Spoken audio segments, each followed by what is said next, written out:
Selamat pagi, sejahtera, shalom Ibu Bapak Saudara-saudara jemaat GPIB Sejahtera di DKI Jakarta yang diberkati Tuhan. Salam sehat semua. Saudara-saudara, kembali di pagi hari ini kita berjumpa di dalam anugerah Tuhan yang begitu indah. Kesehatan, hari yang baru Tuhan sudah berikan oleh karena kasih-Nya kepada kita semua. Pagi hari ini saya mengajak kita semua, mari kita menghayati firman Tuhan. Siapkan Alkitab kita, terlebih lagi hati dan pikiran kita sebelum kita melangkah di hari ini. Mari kita berdoa. Bapa di sorga, kami mengucap syukur dan terima kasih. Tuhan Yesus sudah memberkati kami di dalam setiap langkah hidup kami, bahkan istirahat malam kami. Kini di pagi hari ini, kembali Engkau memberi kami hari yang baru. Kami mau serahkan diri kami ketika kami akan mengawalinya dengan mendengar firman Tuhan. Karena itu karuniakan Roh Kudus-Mu yang akan menguatkan kami sehingga kami semua dapat memahami dan mengerti akan firman-Mu dan kami berlakukan itu dalam tugas panggilan kami. Kami mau serahkan doa kami dalam tangan Tuhan Yesus Kristus yang adalah firman yang hidup. Amin. Saudara-saudara, pagi hari ini pembacaan Alkitab kita terambil dalam Injil Lukas pasalnya yang kedua ayat 41 sampai dengan 52. Penekanannya pada ayatnya yang ke-51. Lalu ia pulang bersama-sama mereka ke Nazaret, dan ia tetap hidup dalam asuhan mereka. Dan ibunya menyimpan semua perkara itu di dalam hatinya. Demikian firman Tuhan. Judul yang menjadi landasan renungan kita berkata, kualitas asuhan. Saudara-saudara yang Tuhan Yesus kasihi, Injil Lukas mencatat kembali saat-saat Yesus sudah memasuki usia ke-12 tahun. Saat dia sudah mulai diajak ibunya dalam bait Allah. Nah, dari sana kita bisa lihat ada dua hal yang diperlihatkan. Satu sisi tanggung jawab seorang Maria sebagai ibu. Dan bagaimana kehadiran Yesus sudah menampakkan dirinya sebagai Mesias, anak Allah yang hidup. Dari kisah ini kita bisa melihat Maria penuh tanggung jawab. Dia merasa bahwa Yesus yang dipercayakan sejak kelahiran dalam kandungannya adalah bayi yang memang satu penggenapan janji Allah. Bukan bayi sembarangan, tetapi anak Allah yang kudus. Karena itu Maria punya tanggung jawab untuk menjaga dia, bahkan menjalankan semua kewajibannya. Di satu sisi, Yesus juga sudah memperlihatkan dirinya ketika dia berada di bait suci. Lalu kemudian dia berdialog dengan ayahnya atau dengan ibunya ketika ibunya khawatir kehilangan dia. Maka Yesus menekankan kembali siapakah dirinya. Nah, saudara-saudara yang Tuhan Yesus kasih, menarik sekali di sini.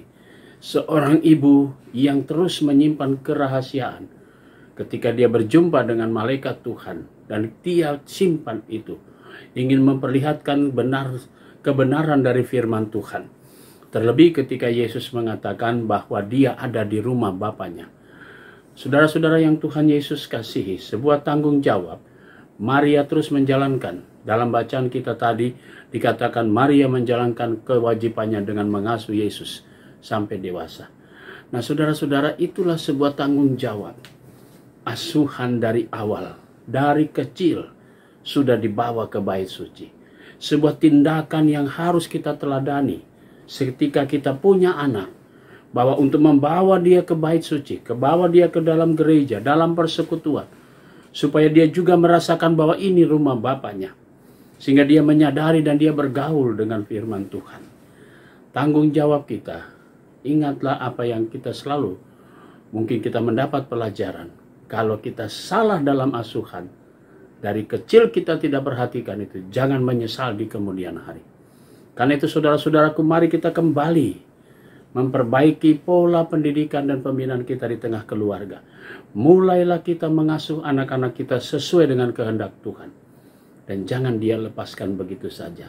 Tapi arahkan dia sesuai dengan apa yang dikatakan Tuhan Yesus. Ajarkanlah mereka seperti yang kau telah dapat, seperti yang dikatakan oleh firman Tuhan. Ketika seorang dibaptis dan kemudian diajarkan sebagaimana Yesus sudah memberikan kepada kita sebagai orang tua.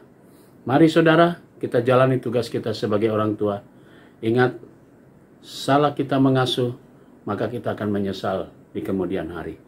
Biarlah kita terus mengasuh anak kita sesuai dengan ajaran Tuhan Yesus. Membawanya ke rumah bait suci, ke gereja, karena itu juga rumah Bapaknya.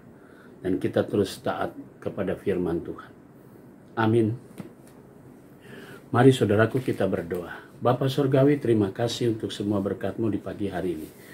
Pagi ini kami mau berdoa untuk jemaat Tuhan, jemaat GPIB Sejahtera yang merayakan ulang tahun kelahiran. Kami berdoa untuk Bapak Wandi Stephen Robot. Tuhan berkati sukacita saudara kekasih kami ini. Kami juga mau berdoa untuk jemaat-Mu sektor pelayanan 3, keluarga Bapak Lawrence Mustamu dan keluarga Bapak Daulat Silain. Tuhan memberkati keluarga-keluarga ini dengan berkat-berkat Tuhan.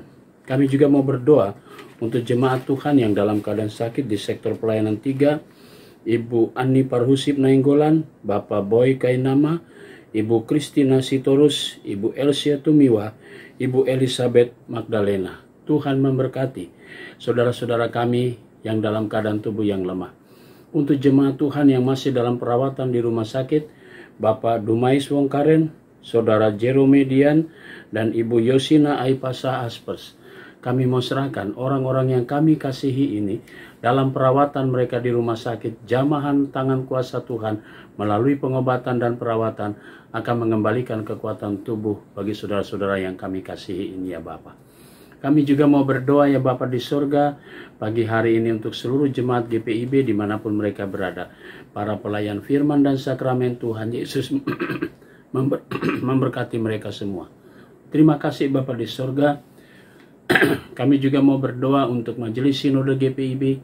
Tuhan memberkati selaku pimpinan, berkati keluarga mereka, pelayanan dan karya kerja mereka semua. Terima kasih Bapa di sorga. Inilah doa syukur kami di pagi hari ini yang kami naikkan semua dalam nama Yesus Kristus, Tuhan dan Juru Selamat kami yang hidup. Amin. Selamat pagi, selamat berkarya. Tuhan memberkati saudara-saudara.